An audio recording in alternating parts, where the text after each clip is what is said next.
Assalamualaikum. Hai Kak, kembali lagi di mata pelajaran Ilmu Pengetahuan Alam. Gimana nih kabarnya? Ustazah harap kalian semua tetap dalam keadaan sehat walafiat ya. Jangan lupa, gak usah keluar rumah kalau gak penting-penting amat. Mari kita awali pelajaran kita pada hari ini dengan sama-sama membaca basmalah. Bismillahirrahmanirrahim.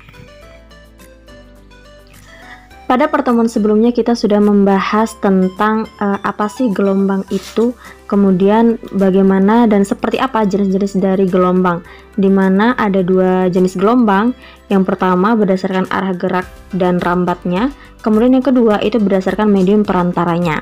Nah, untuk hari ini kita akan membahas hubungan kuantitatif panjang gelombang dan frekuensi serta cepat rambat gelombang. Nah, untuk yang pertama ada panjang gelombang. Panjang gelombang sendiri dilambangkan dengan lambda.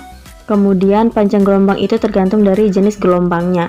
Untuk gelombang transversal, satu gelombang itu terdiri dari satu puncak satu lembah. Untuk yang kedua ada frekuensi gelombang dan periode gelombang. Frekuensi gelombang adalah banyaknya gelombang yang terjadi setiap sekonnya. Kemudian untuk periode gelombang itu merupakan selang waktu yang dipergunakan untuk menempuh satu gelombang. Hubungan antara kedua ini ditulis dalam rumus T sama dengan 1 per F atau periode sama dengan 1 per frekuensi, atau rumus lainnya adalah F atau frekuensi sama dengan 1 per periode. Nah, agar bisa lebih dimengerti, kita akan mencoba satu contoh soal terlebih dahulu. Oke, sekarang perhatikan soalnya. Di situ bunyinya, jika periode getaran 2/3 detik, maka frekuensinya adalah berapa? Di awal seperti biasa kita tulis yang diketahui terlebih dahulu. Berdasarkan soal yang diketahui hanya getaran, dimana getaran ini punya simbol T sama dengan 2/3. Karena yang ditanya adalah frekuensi, maka diberi lambang F. Untuk rumus frekuensi sendiri adalah F sama dengan 1 per periode atau 1 per T.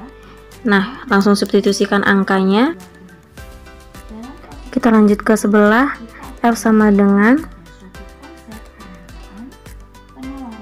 biar lebih enak nih, lebih mudah, 1 per 2/3 itu kita ubah jadi perkalian. Kalau pembagian diubah jadi perkalian, jadi yang atas jadi ke bawah atau sebaliknya. Jadi 1 kali 3/2 atau sama dengan 3/2. Jadi frekuensinya di sini adalah 3/2 sama dengan 1,5 Hz. Oke, Ustazah rasa ini sangat-sangat mudah dipahami. Selain hubungan antara frekuensi dan periode gelombang, ada juga yang namanya cepat rambat gelombang, di mana cepat rambat gelombang ini adalah jarak yang ditempuh gelombang dalam selang waktu satu periode, dengan rumus V sama dengan S per T, dan V sama dengan lambda per T atau periode, atau V sama dengan frekuensi dikali dengan lambda. Seperti biasanya kita akan mulai dengan satu contoh soal, di mana gambarnya sudah tertera di samping. Berdasarkan gambar kita juga harus menuliskan apa saja yang diketahui di dalamnya. Soalnya berbunyi, jika panjang gelombang AB sama dengan 20 cm dan periode gelombang 4 sekon, maka cepat rambat gelombang tersebut adalah berapa? Nah, dari situ kita bisa menulis diketahui seperti soal-soal sebelumnya.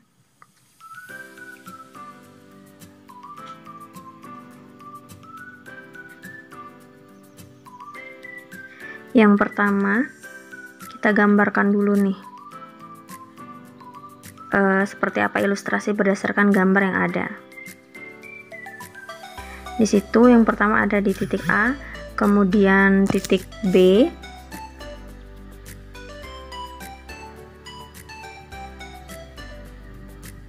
nah selanjutnya yang ditanya adalah cepat rambat gelombang di titik A ke B. Berarti di situ seperti yang terlihat, A ke B itu merupakan satu bukit. Otomatis satu bukit menunjukkan setengah dari gelombang. Sebelumnya sudah Ustazah jelaskan bahwa satu gelombang adalah satu bukit satu lembah. Nah, cara perhitungannya adalah Karena di situ ada setengah gelombang, maka setengah lambda sama dengan jarak dari A ke B itu 20 cm. Berarti lambdanya adalah 20 dikali 2 sama dengan 40 cm.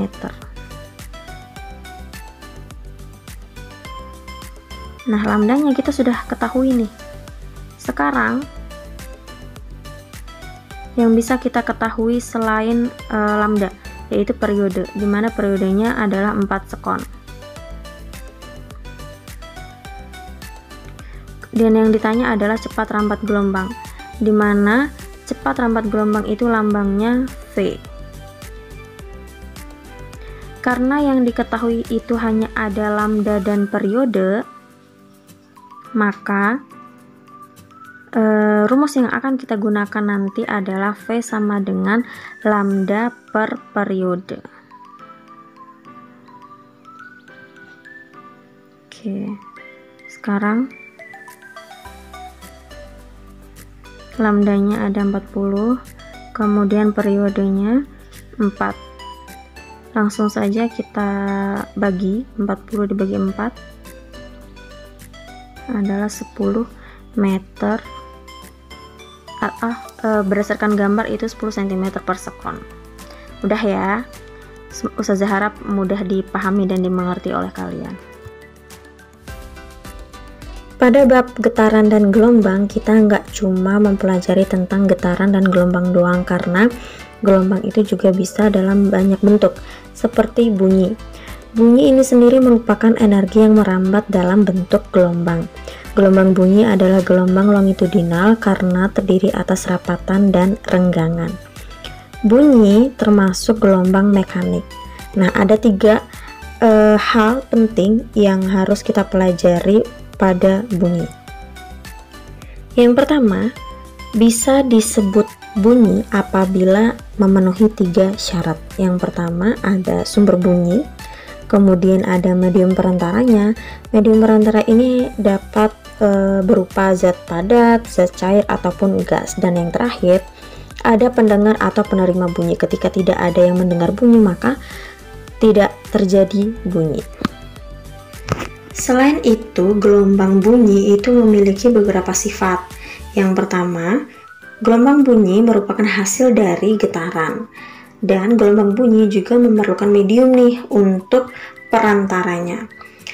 Gelombang bunyi itu merambat melalui tadi 3 zat yang Ustazah sebutkan, zat padat, cair, dan gas. Tetapi di antara ketiga medium tersebut, zat padat itu merambatkan bunyi lebih cepat dibanding 2 zat yang lain. Dan terakhir adalah gelombang bunyi itu bisa dipantulkan. Nah, kalau di gelombang itu 2 jenis, yaitu gelombang longitudinal dan gelombang transversal, maka di bunyi itu ada 3 jenis. Yang pertama bunyi infrasonik yang memiliki frekuensi di bawah 20 Hz, di mana bunyi yang jenis ini hanya dapat didengar oleh anjing dan jangkrik. Bunyi yang kedua itu adalah audiosonik yang memiliki frekuensi antara 20 Hz sampai 20.000 Hz. Nah, bunyi yang jenis ini nih adalah standar bunyi yang biasanya didengar oleh manusia. Untuk jenis yang terakhir adalah bunyi ultrasonik yang punya frekuensi lebih dari 20.000 Hz. Khusus untuk bunyi yang terakhir hanya bisa didengar oleh kelelawar dan lumba-lumba. Nah, selanjutnya bagian dari bunyi yang pertama adalah cepat rambat bunyi. Rambatan bunyi di udara adalah rambatan gelombang. Sama seperti gelombang, bunyi juga merambat di udara dengan kecepatan tertentu. Cepat rambat bunyi sendiri adalah jarak yang ditempuh oleh bunyi tiap satuan waktu. Nah, untuk rumusnya itu V sama dengan delta S per delta T, atau bisa juga V sama dengan lambda per periode, kemudian V sama dengan frekuensi dikali lambda. Nah, sama seperti yang sebelumnya, agar lebih jelas, kita bisa membahas satu soal yang sudah tertera di situ. Sama, kita juga harus menuliskan yang diketahui terlebih dahulu.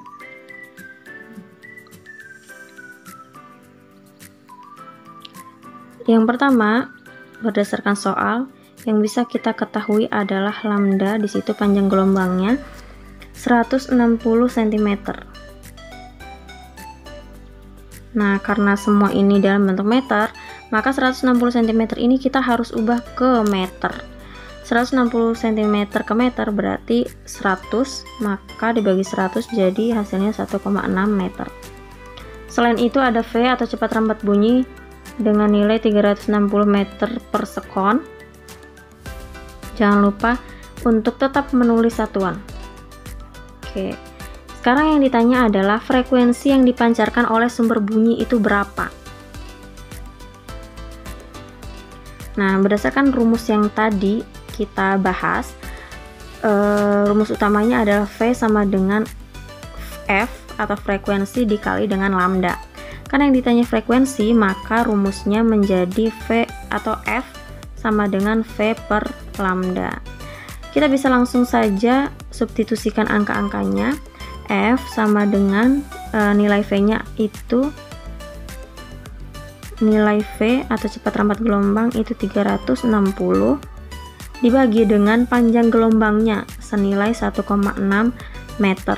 Nah, kita bagi nih 360 dibagi 1,6, hasilnya berapa? Ternyata 360 dibagi 1,6 itu hasilnya 225 Hz. Oke. Sebelumnya kita sudah membahas tentang cepat rambat gelombang bunyi, bagaimana jenis-jenisnya dan seperti apa cepat rambatnya. Nah, untuk yang sekarang kita akan membahas beberapa karakteristik dari bunyi itu sendiri. Untuk pertemuan hari ini kita hanya akan membahas 3 karakteristik dari bunyi, yaitu nada dan desah, kekuatan bunyi, dan timbre atau warna bunyi. Yang pertama ada nada dan desah. Untuk nada sendiri merupakan bunyi yang frekuensinya teratur. Untuk sebaliknya, desah adalah bunyi yang frekuensinya enggak teratur. Untuk kakak-kakak yang bisa main gitar, pasti tahu dong kalau simbol nada itu pakai huruf, mulai dari C, D, E, F, G, A, B, C, dan sebagainya. Jadi Ustazah yakin kalian sudah tahu nih nada itu kayak apa, simbolnya seperti apa. Karakteristik yang kedua adalah kekuatan bunyi. Nah, kuat bunyi itu merupakan ukuran keras atau lemahnya bunyi yang didengar oleh telinga manusia. Kuat bunyi itu berhubungan dengan energi gelombang bunyi. Nah, faktor-faktor yang mempengaruhi hal ini adalah adanya amplitudo, kemudian jarak sumber bunyi dari pendengar, dan seperti apa atau jenis apa medium perantaranya. Karakteristik bunyi yang terakhir yaitu timbre atau warna bunyi. Nah, untuk karakteristik ini, Ustazah kasih ilustrasi deh. Misal ketika kalian memainkan lagu Indonesia Raya dengan alat musik gitar atau gitar dan piano nih. Nah, tetapi bunyi yang dihasilkan dari lagu yang sama dengan alat musik yang berbeda itu pasti ada perbedaannya. Nah, perbedaan keunikannya inilah yang dinamakan dengan warna bunyi. Karena meskipun di lagu yang sama, tapi bunyi yang dihasilkan itu berbeda. Ustazah yakin kalian sudah paham dengan apa yang telah Ustazah jelaskan di slide-slide sebelumnya. Ustazah harap kalian bisa mengerjakan 2 tugas ini dengan baik dan benar. Tetapi apabila masih ada yang ingin kalian tanyakan, boleh kalian langsung menghubungi Ustazah. Kerjakan tugasnya di buku latihan masing-masing, dikumpul maksimal jam 8 malam hari ini. Oke, materi kita pada hari ini sudah selesai. Semoga bisa dimengerti dan dipahami ya. Pertemuan berikutnya kita masih akan membahas tentang karakteristik bunyi dan seperti apa nanti mekanisme dari pendengaran manusia dan hewan. Kita akhiri dengan sama-sama membaca hamdalah. Alhamdulillahirabbil alamin. Wassalamualaikum warahmatullahi wabarakatuh.